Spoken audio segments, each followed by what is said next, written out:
پیاسے پر علی شیر خدا کو ناز ہے، اس نواسے پر محمد مصطفیٰ کو ناز ہے۔ اوروں نے بھی سجدہ کیا پر اس کا عجب انداز ہے، اس نے وہ سجدہ کیا جس پر خدا کو ناز ہے۔ اے حسین ابن علی تجھ پر سلام، نازش آل نبی تم پہ سلام۔ السلام علیکم ورحمۃ اللہ وبرکاتہ۔ میرے محترم بھائیوں، دوستوں، عزیزوں، دنیا میں لوگوں نے خدا ہونے کا دعویٰ بھی کیا، اس کائنات میں لوگوں نے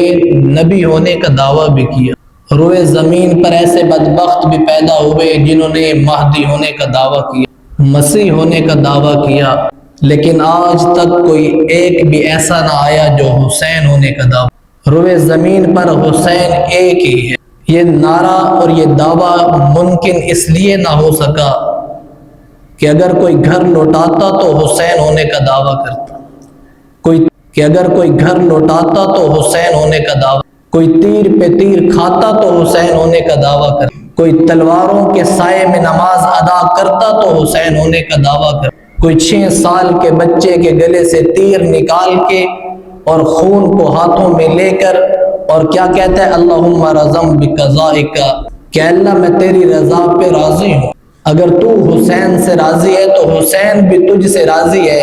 اگر جبر اور استقامت اور ہمت اور حوصلے کی اس اعلیٰ معیار اور مثال پہ کوئی قائم ہو سکتا تو کوئی حسین کہلاتا۔ اس لیے کائنات میں حسین ابن علی ایک ہی، ان کی مثال نہیں پیش کی جا سکتی،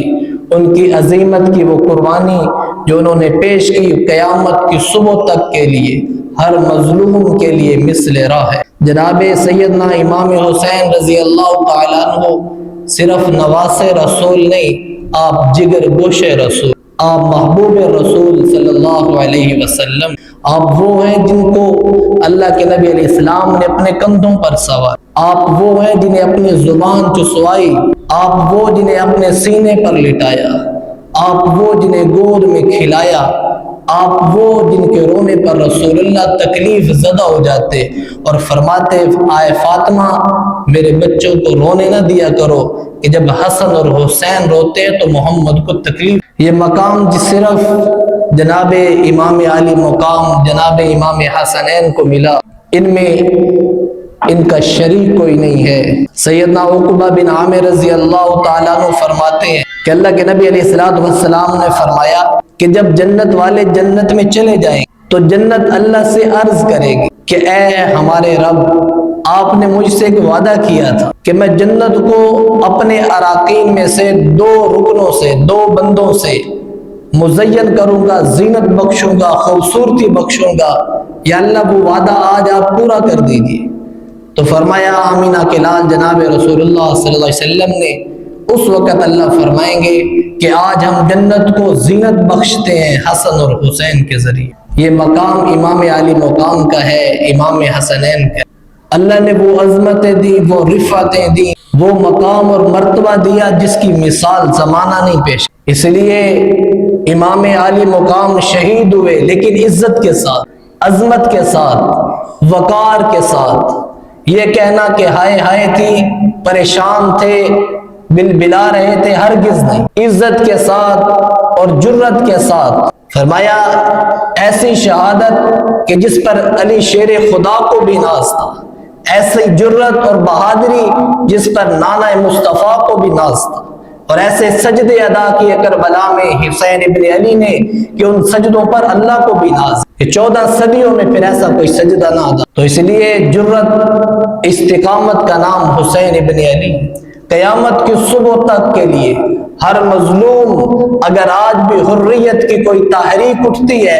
تو اگر ان کے خون میں حرارت اٹھتی ہے تو وہ حرارت تاریخ کربلا سے لی جاتی، وہ القدس ہو یا وہ غزہ کی پٹی ہو، وہاں کے مظلوم اگر آج بھی حریت کا درس لیتے ہیں تو وہ امام کربلا سے لیتے، وہ امام علی مقام سے لیتے ہیں۔ اس لیے آپ استعارہ حق بنے، آپ استعارہ عظیمت ٹھہرے۔ مقام بیضا میں جو آپ نے خطبہ دیا اس کے الفاظ آپ کے سامنے ہیں۔ آپ نے فرمایا، لوگوں مجھے اس بات کا علم ہے کہ مجھے میری اولاد کے سامنے ذبح کر دیا جائے۔ مجھے پتہ ہے کربلا نامی سرزمین پہ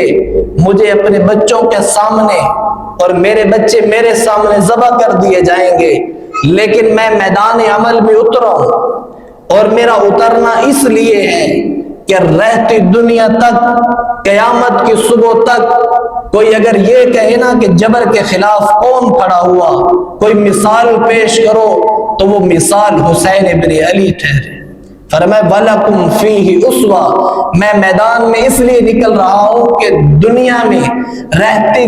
دنیا تک، قیامت کی صبح تک کوئی نمونہ تو بچے۔ اگر کوئی جبر کے خلاف کھڑا ہو تو اس کے پاس کوئی مثال تو ہونی چاہیے، اس کے پاس کوئی نمونہ تو ہونا چاہیے، اس کے پاس کوئی آئیڈیل تو ہونا چاہیے۔ فرمایا وَلَكُمْ فِيهِ أُسْوَةٌ، میں لوگوں کے لیے نمونہ بن کے جا رہا ہوں، اور مجھے پتہ ہے اور مجھے یہ بات بھی یاد ہے۔ اور پھر ایک حدیث نقل کی کہ جناب علی بن ابی طالب میرے والد محترم رسول اللہ صلی اللہ علیہ وسلم کی بارگاہ میں تشریف لے گئے، اللہ کے نبی رو رہے تھے، آپ کے آنسو بہ رہے تھے۔ امام علی مقام جناب امام المتقین سیدنا علی المرتضی رضی اللہ تعالیٰ عنہ نے فرمایا، عرض کی اے اللہ کے نبی فدا کا امی و ابی، حضور میرے ماں باپ آپ پر قربان ہو، آپ کیوں روتے ہیں، آپ کیوں آنسو بہا رہے ہیں، آپ کو کسی نے ناراض کیا ہے، کسی نے تکلیف پہنچائی ہے؟ تو جناب رسول اللہ صلی اللہ علیہ وسلم نے فرمایا علی مجھے تکلیف کسی نے نہیں پہنچائی، مجھے کسی نے کچھ نہیں کہا، لیکن ابھی میرے پاس جبرائیل امین اٹھ کے جا رہے ہیں اور انہوں نے مجھے بتایا ہے کہ آپ کے نواسے حسین ابن علی کو کربلا نامی سرزمین پہ آپ کی امت ذبح کر۔ اور میں نے اسے کہا کہ مجھے وہ مٹی دکھاؤ، جبرائیل نے وہ مجھے مٹی دکھائی ہے، میں اس مٹی کو دیکھ کے ضبط نہیں کر سکا، اپنی آنکھوں کے آنسوں کو روک نہیں سکا، میں اس لیے رو پڑا ہوں۔ فرمایا مجھے اس بات کا علم ہے کہ مجھے شہید کر دیا جائے گا، اور کربلا کی سرزمین میں جب 22,000 لشکر اشقیاء نے آپ کو روکا تو آپ نے سب سے پہلا جو سوال کیا، فرمایا مجھے بتاؤ اس جگہ کو کیا کہتے ہیں، اس میدان کو کیا کہا جاتا ہے؟ لوگوں نے کہا اسے کربلا کہا جاتا ہے، اسے کربلا کی سرزمین کہا جاتا ہے۔ فرمایا صدقت یا رسول اللہ، حضور آپ نے سچ کہا تھا، واقعی یہ بہت مصیبت زدہ جگہ ہے، یہ بہت پریشانی والی جگہ ہے، یہ سب کچھ سامنے تھا، لیکن امت کو ایک درس دینا تھا کہ جب جبر اور ظلم ہو اس کے سامنے گھٹنے ٹیکنا انسانیت، اس کے سامنے کھڑے ہو جانا، سیسا پلائی ہوئی دیوار بن جانا، یہ اصل معراج مومن۔ ہر ظالم کے ساتھ مل جانا تو یہ ہر منافق کا طرز عمل۔ کوئی زمین پہ قابض ہو تو اس کے ساتھ کھڑے ہو جانا،